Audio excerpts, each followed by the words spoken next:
Are you seeking to understand who you are, what you want from life, and where you fit into this busy world? The Man That Can Project Self-Discovery Program is the program to help you answer those questions. This program with 3 comprehensive modules helps you get clear on who you are as a man, what you want from your life, and where you can set yourself up to thrive. Throughout this program, you're going to dive deep on some of the life's questions that only the most successful people ever spend time to answer. It's not only about standing out in this busy world, but it is using your life experiences to create a better life for yourself.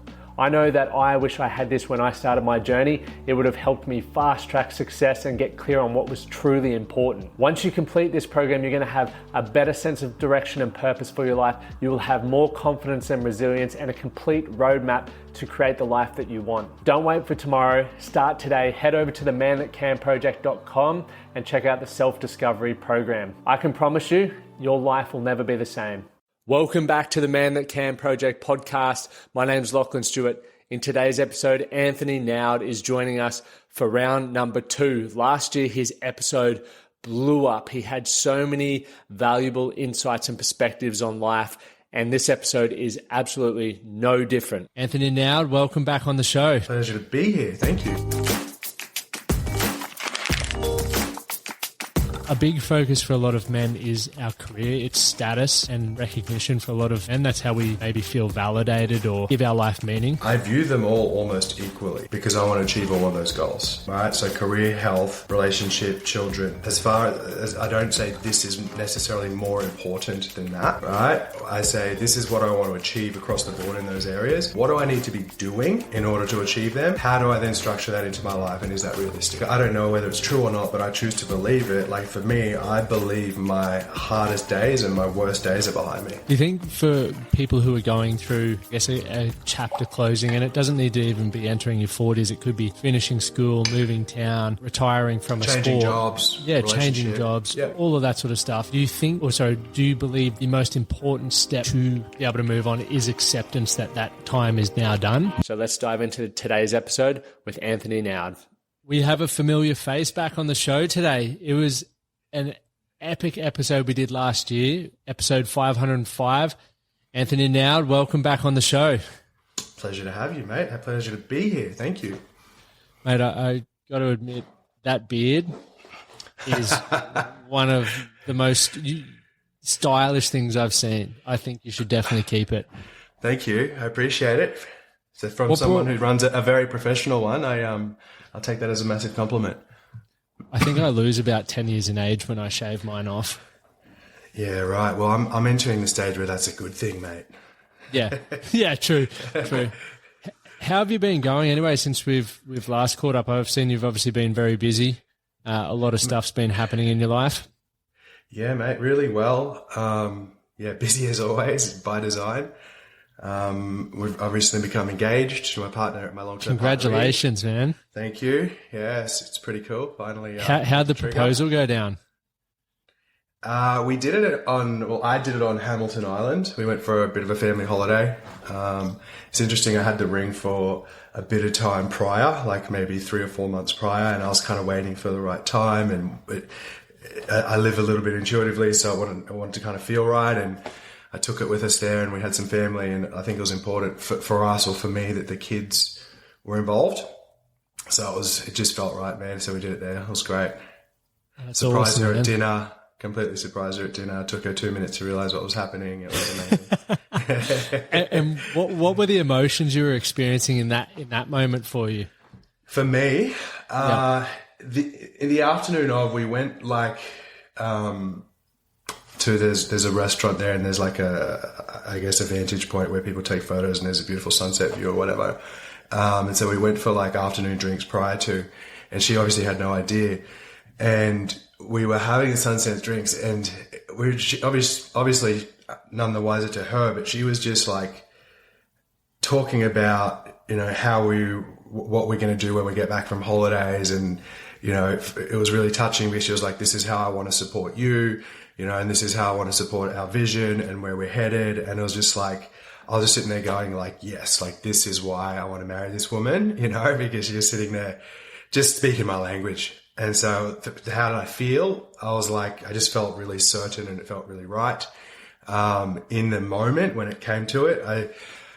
I mean, I didn't really have concern about her saying no, but I just wanted to make sure it was special, and I wanted to make sure that I had brought intention to it and said what I wanted to say. So that there was kind of definitely nerves around that. Did you manage to get all the words out? Well, it's interesting because the way I played it was I kind of had a conversation with her at dinner, like when we had our entrees, and just said, I said, hey, look, I just want to share, just had like a bit of a D&M basically. And then I said, I'm just going to go to the bathroom, and I'd organize with the manager to come make sure they filmed it and took photos and whatever. So I kind of gave her the nod and then came back and did it. And so I think that went really well because it gave me the space to kind of say everything without having to like be on one knee. So it worked well. There's a cheat code there. Dude, I wish I had that tip because myself and I know a lot of people that I know have had these ideas of what we want to say, and the moment that you drop to the knee, it doesn't happen. Yeah. So that is the best cheat code that I wish maybe I'll do it for like if I get remarried in Vegas to Amy from Elvis, I'll be like, Elvis, give me a minute. Give me 5 minutes. Going for a walk. Yeah, beautiful. But mate, I love your content. Like, you're one of the few people on social media that has a very unique way of educating me through their own experience. And that's what I look for, because I love people who are doing things that I aspire to do in keep what I would consider a well-balanced life. And no work-life balance, and balance isn't really a thing. There's always stuff happening underneath. But from the outside looking in, and like you stay fit and healthy, you've got a successful business, beautiful family life, and hobbies. And for me, it's like I gravitate towards that. And you've got a really unique way of talking about that on social media. And I feel like myself personally, and a lot of people that I know and men in my life can relate to a lot of the stuff that you talk to. I just hope that they take time to read it. And I did have an idea of what I wanted to talk to you about, because I was like, man, we can really coach on some cool stuff. And then I had a bit more of a scroll on your stuff, on your socials last night, and there were 3 posts that jumped out to me, and they were recent. But I was like, dude, this is a unique perspective, something that I wouldn't have had the opportunity to talk to someone in these phases of their life yet. And I think it's going to be awesome for me to learn. So I'm very curious, but I feel like people will get a lot of value from it as well. And the first post was one, and I'll paraphrase it, around reverse engineering what you believe you need to do, have, be, and achieve in order to reach the deathbed without regret. And when I was reading that, I love the idea of reverse engineering. I think it's very smart. It's almost like, how do we get to where we want to get to? Yeah. Why is that important to you, and what is your process for doing that? Mate, great question. I love your conversation, I got to say. So the goal for me, and I guess the goal for us as a business and a brand, is ultimately the goal is to be smiling when I die, right? So that's the overarching goal for my life. I want to be smiling when I die. And so that means, if I, hopefully, fingers crossed, get the opportunity to be, consciously aware that I'm on my deathbed, I want to be able to be lying there full of gratitude, full of joy, loved ones around me being like, oh my God, I gave it everything I had, and I've been done, have experienced, everything I wanted, ideally. And so that's the goal. And I think for so many of us, we live life with a goal in, the now, or in the short term. I want to get a house, or have a business, or earn money, or have kids, or whatever. And it's a little bit haphazard. And I've lived my life that way, and felt like there were still parts that were missing, or parts that were empty, or felt like, I probably could have done better here or there. And as I've aged, I've realized, oh man, like this, in my 20s and 30s, I feel like I could just live forever, and there's an abundance of time. And now I realize there's not, And so to answer your question, this is the one thing we do with a lot of our clients that come through is go, okay, like what would that look like? What do you need to have, be, do, experience in order to be able to say, I'll be smiling when I die. And so what's the process for that? I think first and foremost is getting curious and getting clear on how I want to feel, right? So what are the emotions attached to that? And invariably, most people will say something like, I want to feel loved and love and have, loved ones around me. And I want to be able to say that I've built wealth and had good health and had good experiences. And most people say a version of that. And I say, okay, that's fantastic. What does that actually fucking mean? Right? Like, took my next question. Exactly. Right? Like, what does that actually mean? And what would you need to be or do or have in order to achieve that? And again, most people say, oh, well, I'd like to give the kids a house and have a healthy relationship and, have traveled and experienced. And I go, nice one, but you're still not actually telling me anything. Like, as a coach, I can't help you hit that target, right? Like it's kind of like getting in the car and we're going to drive to Sydney and I'll just take random turns and see how we go. Chances of getting there are pretty low, right? And so that's where we'll really drill down and go, okay, so specifically, and so when you ask about process, like specifically, what would you need to have? Specifically, what would you need to have done? Specifically, what would you have liked to achieve? And when you say love, what does that actually mean to you? Right? How do you experience love and what would need to be happening or have happened in order for you to say, my children are around and I feel love? And it's different. And that's where people start to get, kind of clear and they get a good picture of what that means to them. You're going to say something? Yeah, I was going to say I love that you're diving into the specifics of things with people because it's also encouraging people to probably really think about what that looks like for themselves for the very first time. I believe a lot of us either don't think about it, one because we aren't aware of it, or it's just too overwhelming. Like, I have to go deep here. I have to actually start peeling back the layers around who I am and what that could look like, and that may make me emotional. Anxious, or a range of emotions. Yep. Yet we want what's on the other side of that. We want what's on the other side of the clarity that, as you've said with that process, what does that specifically look like? What does that bring? And it is different, to your point, for every individual. Yeah. Yeah, absolutely. And the thing is, man, also what not doing that does, and what we see a lot of, particularly in high performers, is they say, I want to be a good parent and I want to be a good business person and I want to have a healthy relationship. And if I'm an A-type naturally high performer, it's like there's that constant striving and not really knowing if I'm achieving that goal.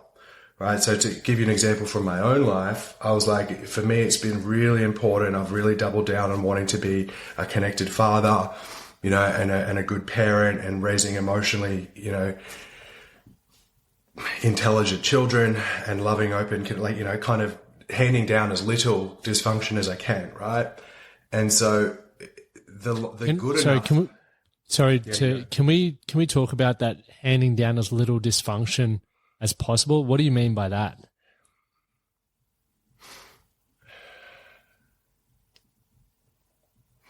So what I mean by that, man, is I think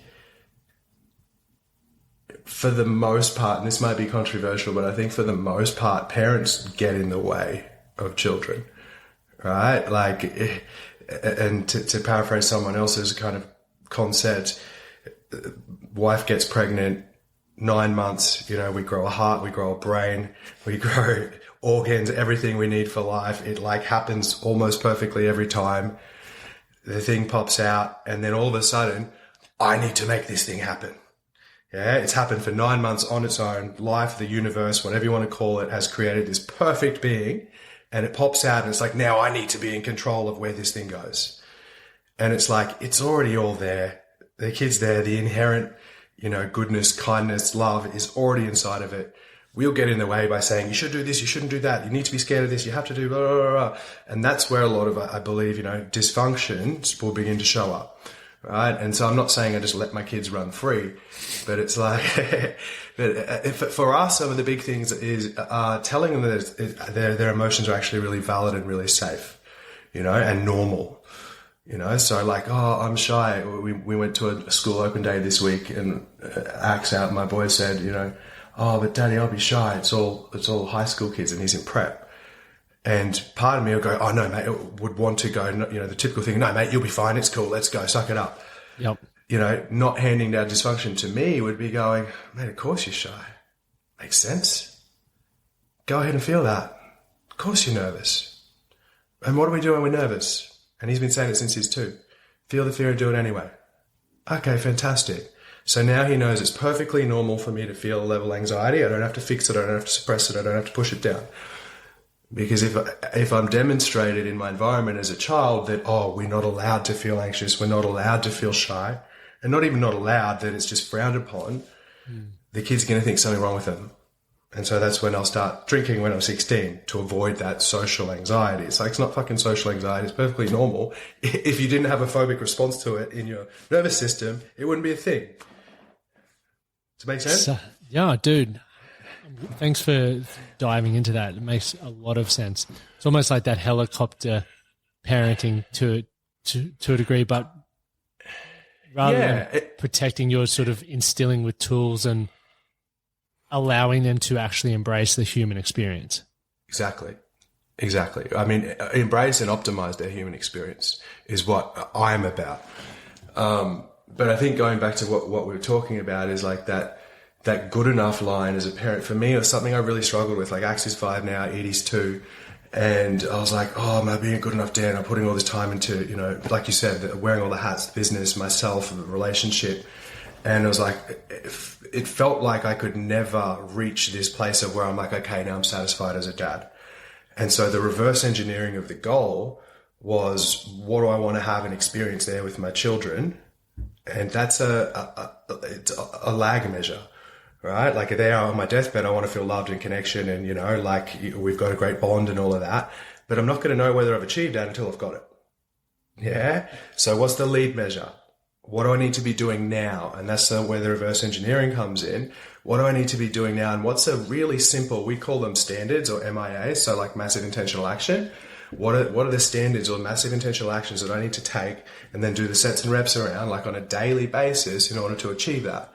And so for me, with that example, a deal I've kind of made with myself is I just want to have one magic moment with each child every day. Right? And you go. I was going to say, would you be open to giving an example of what a magic moment could be? 100%. So this morning, Eve went to a yoga class. The kids were up, and we, you know, were cuddling in bed, tickling, playing, carrying them by their feet, you know, getting to go have breakfast, like, you know, just like a moment of joy and connection and love, I guess. It could be, and this is the cool thing, it could be, you know, Edie running to me when I open the door when I get home, and we have a big cuddle, and she tells me about, you know, how someone pushed her over at daycare today or whatever. So it could be a 30-second thing, yeah? Or it could be, we go take active seed monster trucks and take half a day, you know, doing a cool dad-son activity, whatever. The point is that if I focus on that, I believe, you know, doing that repeatedly, that's something I have carriage over today.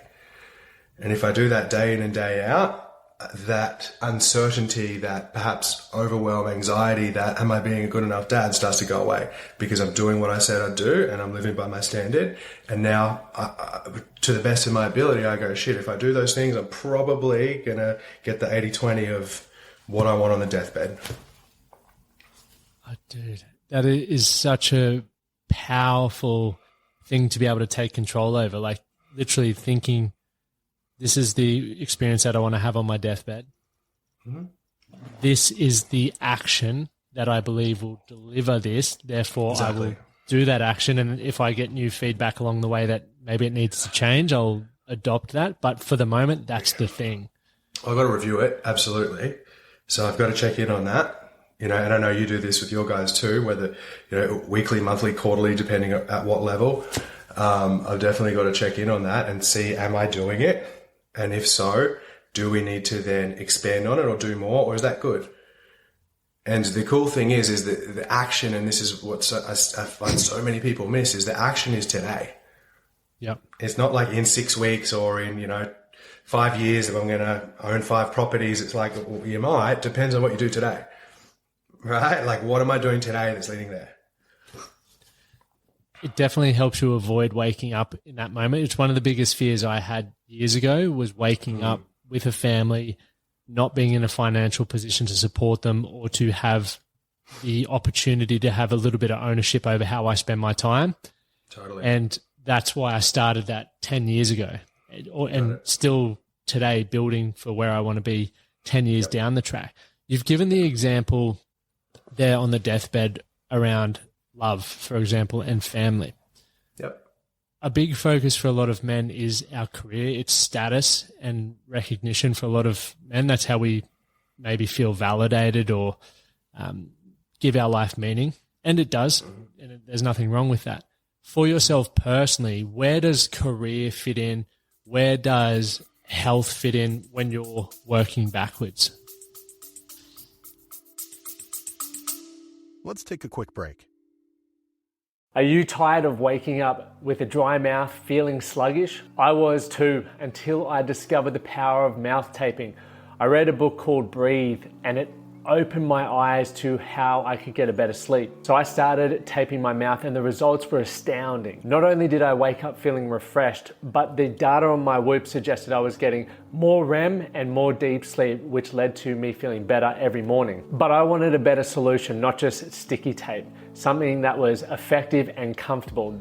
That is why I co-founded Recover Right with a few friends. We are dedicated to helping Australians get fast and easy access to mouth tape and nose tape so you can breathe better, sleep better, and recover right. Use the discount code TMTCP for 10% off at the checkout. Sleep better with Recover Right.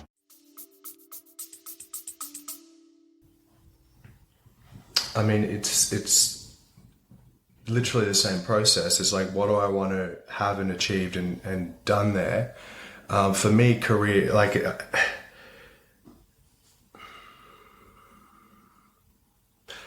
I view them all almost equally because I want to achieve all of those goals, right? So career, health, relationship, children, as far as I don't say this is necessarily more important than that, right?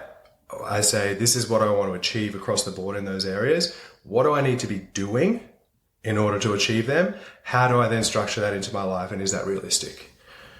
Right? Because to me, success isn't, heaps of money, but my kids don't want to see me. It's also not my kids love me, but I can't provide for them. Yeah. It's also not we have the money and the love, but daddy's got heart disease and 40 kilos overweight and can't get football, not a thing. So I almost value them all equally. And it's the same thing. I have the outcomes that I want to have there and then reverse engineer to what needs to be happening today in order to be the guy that achieves that. Saying, I use one of my only unique sayings is do the things that the person who has the things does, right? Pretty much everything else I got from someone else, but that's one I believe I came up with myself. So do the things that the person who has the things does. And it's kind of that simple. If I do the things that the person who has achieved what I want does or did to get there, like, that's it. So I have, career goals, work goals, purpose goals, whatever you want to call them.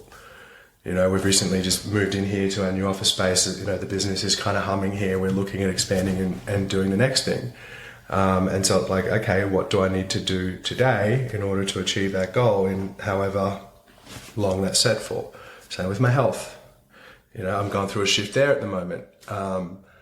I've recently turned 40, and I know it's something you may have wanted to talk about, but it's like I realized, I'm not going to live forever, and trying to deadlift as much as possible probably isn't going to align to the goal that I will have long term, and so I have to adjust.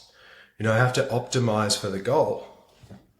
How do you feel about that optimization process? The adjustment process, because you're almost. And we'll just move into that post because it does flow well. But as you mentioned in your post, it's like a chapter closing, right? Yeah.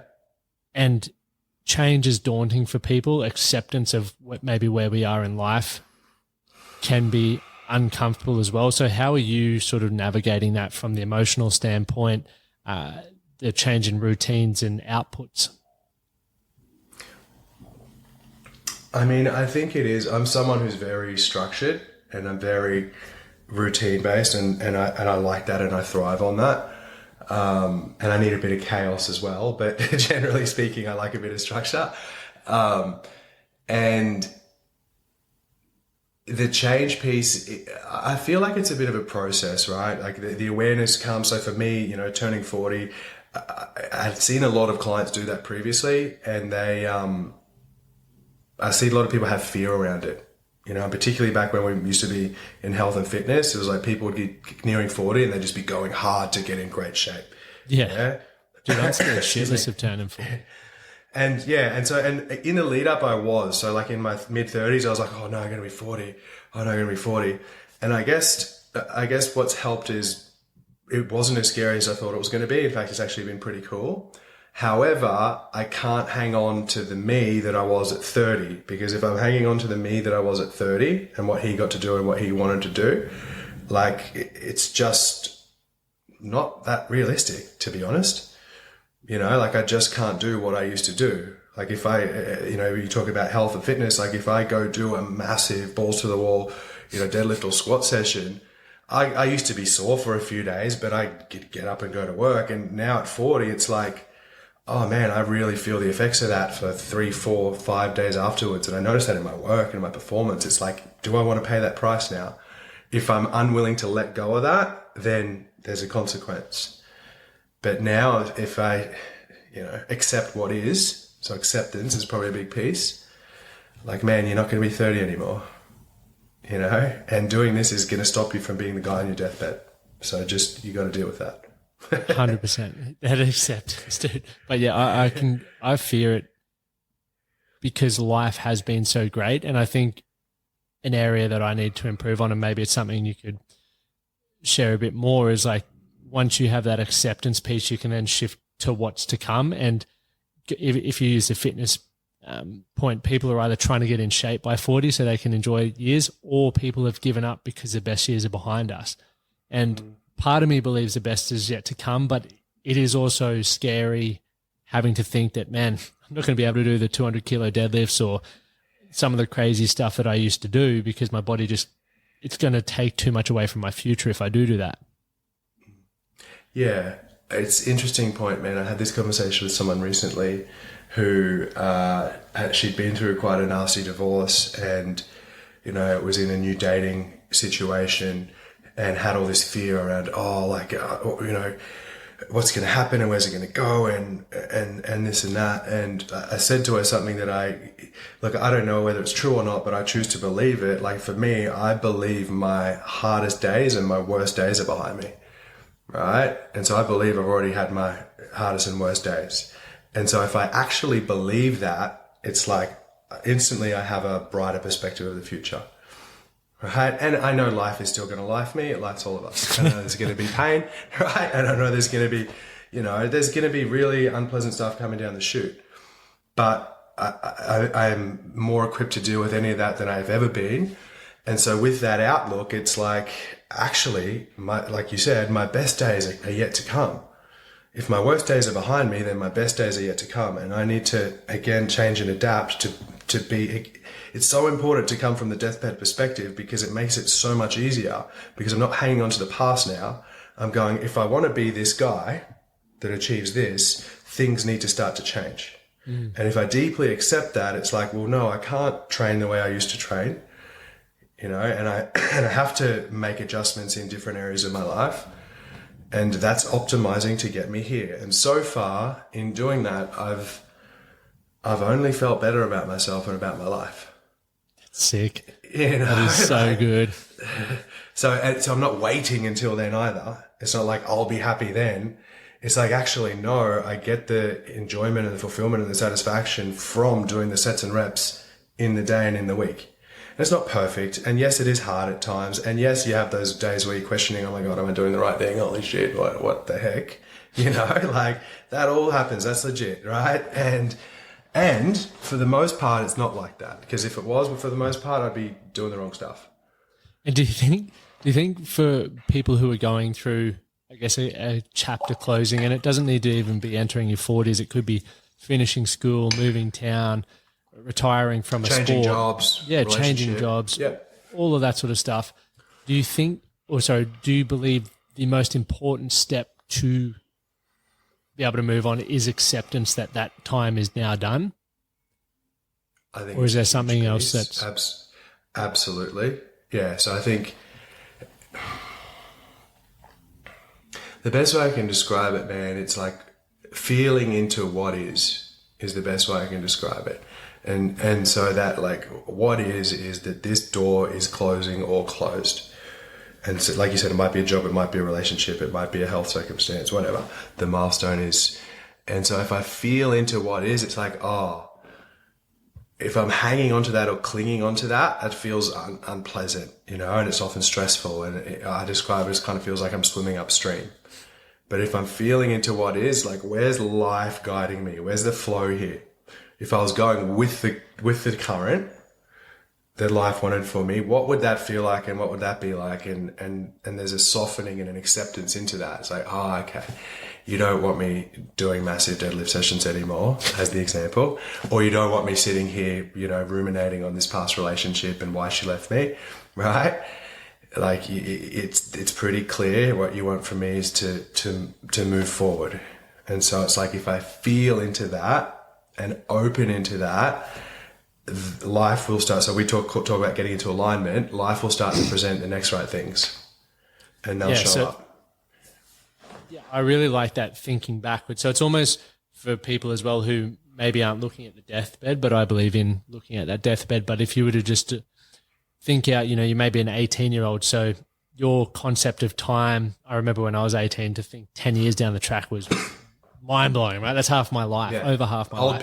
Old people. Yeah. You're 25. You're old, man. Yeah. But you start maybe looking at a 3-year vision, for example, something that is manageable but allows you to start introducing and building, I would call it a skill set of long-term thinking. Like, where do you 100%. see yourself being? And most people, once again, might get a trade at that age, if I'm using the 18-year-old example, or go to university, or start their career, and their goal generally in that time is just, I need to set myself up. And then obviously we go through seasons of life, and then there's the family phase, the entering your 40s and retirement and all of that sort of stuff. So the long-term thinking is a skill that we can develop. And as we get older and we understand that 10 years goes pretty bloody quick, and as you're saying now, it's like, even for me in my 20s and 30s, you think we've got time. We've got it all, but it's going very quickly. So if I were to, you know, think to my deathbed, what were those experiences to you say? And one thing that I'm really focused on at the moment, Anthony, is a bucket list. And I know people talk about it all the time, but it's what really motivates me. And where the power comes into that for me is it does make me focus on those key areas. It's not just about money. Yes, you need money to be able to experience a couple of them, but I also need good health. Some of them I need my I want my family there for it.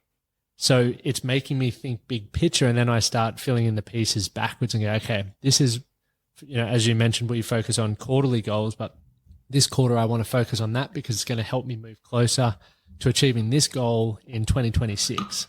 Right? So we've always got those milestones of purpose that we're growing into a better version of ourselves, and with that does come change. 100%. And does come closing of certain chapters. You know, I'm not the guy who's going out to, and I'm sure you're not either, hitting the nightclubs anymore. And I didn't really have a closing of chapter. I was fucking glad to get out of that. But for some people, I got a door slammed in my face. I was done. It was done. And that's just part of that process, and it's never going to be the same for anyone. Totally. With the individual who is coming up to something that's, I guess, a milestone in their life that is daunting, and I guess when I say daunting, I want to look at it as one, the closing of a chapter, but secondly, maybe a new level of responsibility within their life. So, for example, a bloke having his first child, Yep.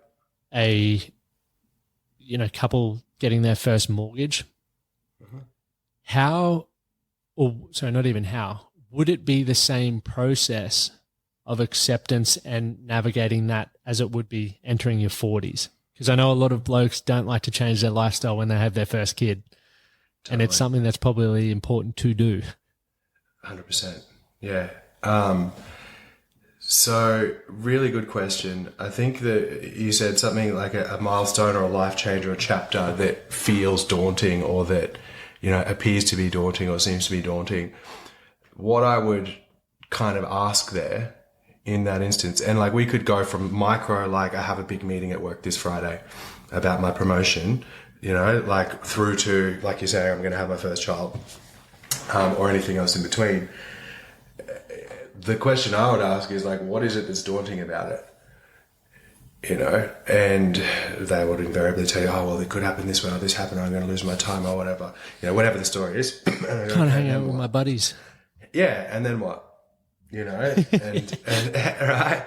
And so, okay, and so what does that mean? What's actually going to happen? And if we dig the layers deep enough, again, what's going to happen is that they're going to have a feeling that they're unwilling to have. Right? I'm going to have an emotional experience that I'm unwilling to have. So I might get rejected if I ask for a promotion, as an example. Yeah. Okay, cool. And what does that mean? You're going to feel unpleasant for a little bit. Okay, cool. So if, like in my example with Axe earlier in the shyness or the anxiety, like if I'm willing to have that emotion and I don't have to fix it or avoid it or change it or deny it or suppress it, and I realize that's part of the price I need to pay to do or be what I want to have, like technically, like you still have to do it, but technically it's not a thing now. Right? Like you're still going to have it. You're still going to have to feel it. But I think the thing is, for most people, when they go to do something new or they're, something daunting or entering a new chapter or something, a lot of people, and I speak from personal experience here, I used to think and feel and believe it had to feel right, and I had to feel comfortable and I had to feel confident and I had to be certain that I was going to nail it. And what I've learned, and particularly from working with really high achievers, is that just do the thing. I can sit around here worrying about it, thinking about it, analyzing, assessing, trying to get to a point where I'm going to feel really comfortable and confident. And the truth is, if I'm doing something outside of my comfort zone, it should feel uncomfortable. If I'm doing something new, it should feel daunting, right? If I'm doing something scary, it should be scary because by definition it's fucking scary, right? so if I accept that fear as part of the price to do the thing, it's just what I have to do now. And that's training myself to, like what we would call be unfuck with the ball. Like I think I've spoken with you about before. Do you feel, just quickly before we segue onto that third post that I'd love to talk about, planning? Yes. Analysis by paralysis is how some people view it. Getting ready to get ready is over planning. Do you believe if you set a goal, you just get going, or do you believe there is some benefit of planning that should go into achieving outcomes? So being the person that's done both, and previously I used to just get going. Yep. Really great way to go the long way. Really great way to go down the wrong path. Really great way to, maybe get it right first time. Really high chance you won't. Yeah. And I literally burnt years doing that. And I felt busy and I felt productive, but I wasn't achieving what I wanted. And so to answer your question, I think planning is crucial. Truly life-changing if you don't know how to do it.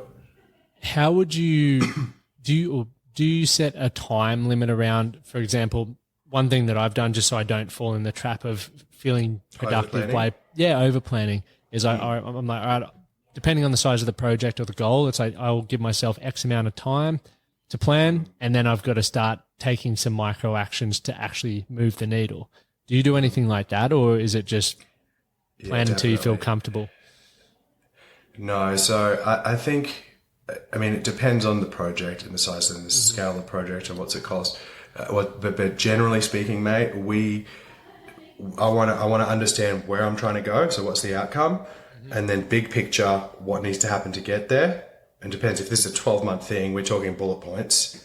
Yeah. Like it's not, I'm not going to write 10 pages on all of that, you know, but when we work with clients, we use the theory of constraints. So the example I give for that is kind of like if I had a hose and the water's just dribbling out the end and I want to have a really powerful, strong stream of water.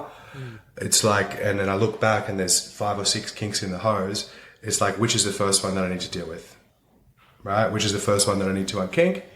And that's where we would go, okay, so what's the first action that's going to make this? So what's the book, The One King thing? Like, I think it was Gary Keller, right. The one thing. Yeah. And so it's like, what's the one thing that's going to make the biggest difference here? And that's what I need to get started on. And if I know the one thing, and so this is how I measure and what we would teach, if I know what the one thing is, but I'm telling myself that I need to plan or I need to do this or I need to analyze, I'm full of shit and I'm avoiding the one thing, right? And so it's like, just go do the one thing first and then you can do the next version of the planning. Solid. I love that. Thanks for sharing that, dude. Cool, man. One of the final chapters, the final post I wanted to touch on, and I'd love to, I guess, go back and forth with this one. My happiness is directly correlated to my family's happiness. Can you elaborate on that, and then I'll shoot in with some questions along the way. So, I think the best way I can explain that, man, is, and I think it's important, like, I lived, prior to having a family, I lived my life through, if I'm honest, quite a self-centered lens. Yeah, I mean, I should still consider other people, but it was all about me and what do I want to achieve and what do I want to get out of this and, my health and my goals and my future and blah, blah, blah. And that was fine. When I had a family, obviously that changed, which is great. But one thing I didn't realize was a massive benefit of having a family and children. One thing I didn't realize was, I remember this moment back at the old office where we had our first conversation, and Eve was, Eve had taken Axe at the time. We just had Axe and he was young. She'd taken him down the coast. It was like a Wednesday. We're talking before about setting goals and, like most people would prefer to be down the coast than at work. Right? And enjoying a day by the beach, and you've heard that many blokes talk about, the missus is at home doing this and that, and I'm here working and slaving away for the family. And having that self-centered lens in the past and being about me and my life and what I want to achieve. I remember sitting there and I opened Instagram and it was like, mid-morning. I opened Instagram and I looked and Eve was there at the beach with my son and it was like Wednesday mid-morning. They were having a ball. And I just remember experiencing so much joy, just being like, how good is this? Like, I wasn't jealous. I wasn't like, I wish I could be there. I wasn't like, I want to be at the coast too. How does she get to do that? It was just like, how good is it as a man to feel like, I'm contributing and part of them being able to go and have that great experience. Yeah. And so when you say my happiness is linked to their happiness, it's like when I see them happy and having great experiences and, Eve's a great mum, so particularly raising our children in a way that is loving and feels loving, it really fills my cup. And for me, that's something I didn't, if I'm honest, didn't really know existed. And so the byproduct of that is, and one thing I want to touch on is a lot of guys, and particularly in Australia, we've got that kind of catchphrase, happy wife, happy life. And I call bullshit, right? Like, I do not like that saying. Because the way most people interpret that is, happy wife, happy life. The missus complaining, just give her what she wants. Just shut her up. Yes, darling. Yes, darling. No, what? Yes, darling. Yes, darling. And in my experience and a lot of the couples that we work with, what that actually is a woman who's, not feeling seen, not feeling valued, not feeling heard, not feeling led, not feeling necessarily safe by her man, and he's just like, oh yeah, whatever, and he's just kind of ejecting from the conversation or the relationship rather than coming in and being a true man, a true leader for his family. So when I'm doing that and they are happy as a result, man, it fills my cup in a way that I didn't know existed. to be honest. Thanks for sharing that. One of the things that second point is it always comes back to allowing yourself to understand these emotions, to be able to lean into them and not run away from it. Like money provides opportunity, but if you try to solve your problems with money and avoid doing the internal work, because often our outer world is a reflection of our inner world. Of course. So the dads who are, saying, "Oh, happy wife, happy life," I'll just, shut up with this. They're missing the point, as you said. And when I read your post initially, before it, sunk in, what came through for me is I'm like, okay, well, yep, most men are thinking like that, but there's also resentment underneath and bitterness. And I guess even tying it into, recapping a bit of the conversation so far, if you think about the deathbed or even just some long-term thinking, and you've thought, okay, the things that I want, and specifically want maybe love, it may be health, it may be a connection, for example, and these are the things that I believe are going to lead me to that, you then enable yourself to do that. And one thing that, as I said at the beginning of this conversation, that makes you stand out for me personally is you're able to provide on so many levels. Emotionally, you have those magic moments with your kids every day. Physically, obviously I've seen you tossing a lot of tin around the gym, but that probably is gone now when I come back to Oz. But you still manage to give time for yourself and your health as well, which is probably, and I could be off the mark. And once again, I would say this is a generalization, but I think because you do invest in yourself and fill your own cup up, seeing your wife and kids at the beach, that's why there's no resentment behind it, because it's not like you're missing out. Exactly. You got it. 100%. So in our family, we talk about like, what do you need? What do you need to, have my own, what do I need to have my own trust and respect? And what do I need to feel, safe and happy in this relationship? And it's the same for Eve. What does she need? And so to your point, if I'm working too much and I'm not training and I'm not getting time to myself, and I'm just doing too much, I'll absolutely be resentful. It's not necessarily a bad thing. There's always a reason. If I'm resentful and I'm angry, there's always a reason, there's a cause. Yeah. And same with Eve. If she's overfunctioning, doing too much, and I'm not, helping and supporting and leading the family, she should be resentful. Right. And so it's like having the conversations around that and getting clear around what do I need to feel like my cup's full and I'm going to be the guy that I trust and respect now and in the future, is when I'm living my best life. She's doing the same. The family unit then, and the kids get to see that demonstrated. And mate, we don't get it perfect. Like, we really don't. But if we're conscious of it and working toward it, it's like, yeah, it's pretty powerful. It's pretty special. To the point of perfect, I don't think anyone ever gets it perfect. I think the idea of perfect is such a bullshit thing, because even tying it back into the planning part, you could spend and invest time and money having people help you plan something out. And the moment that you do something, that plan's now out the door because, hey, something didn't work and something has now changed.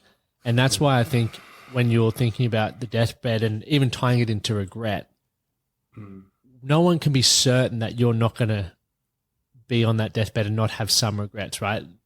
Exactly. They're coming back to, I know you said this earlier, is you're doing what you believe at this point. And you also said you will be reflecting, you do it, obviously.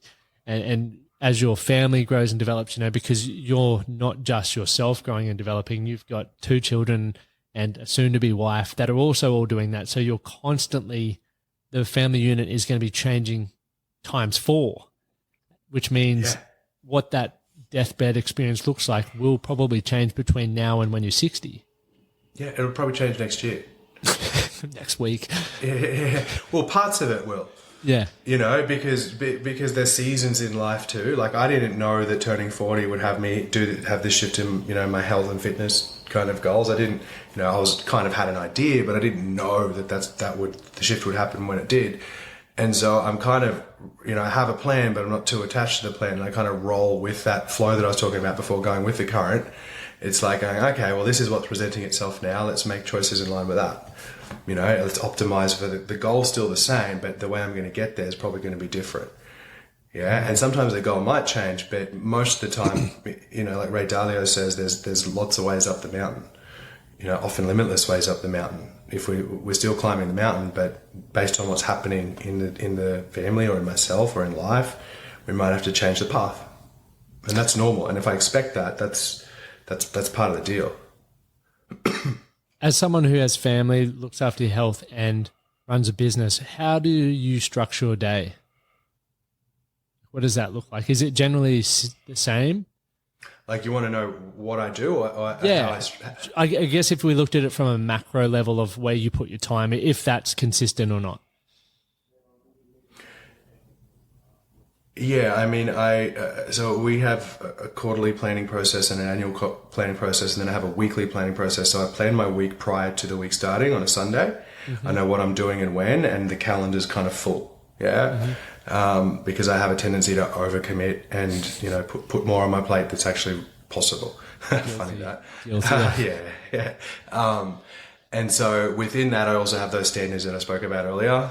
So around whether it be exercise, whether it be alone time, and I have questions that I run through weekly to prompt me on that stuff. So do I have I, where do I feel, is my cup full or not? Where am I on the performance pressure bell curve? I know we've spoken about that before offline. That type of stuff. And so within that, I'll then plan the day based on what my needs are.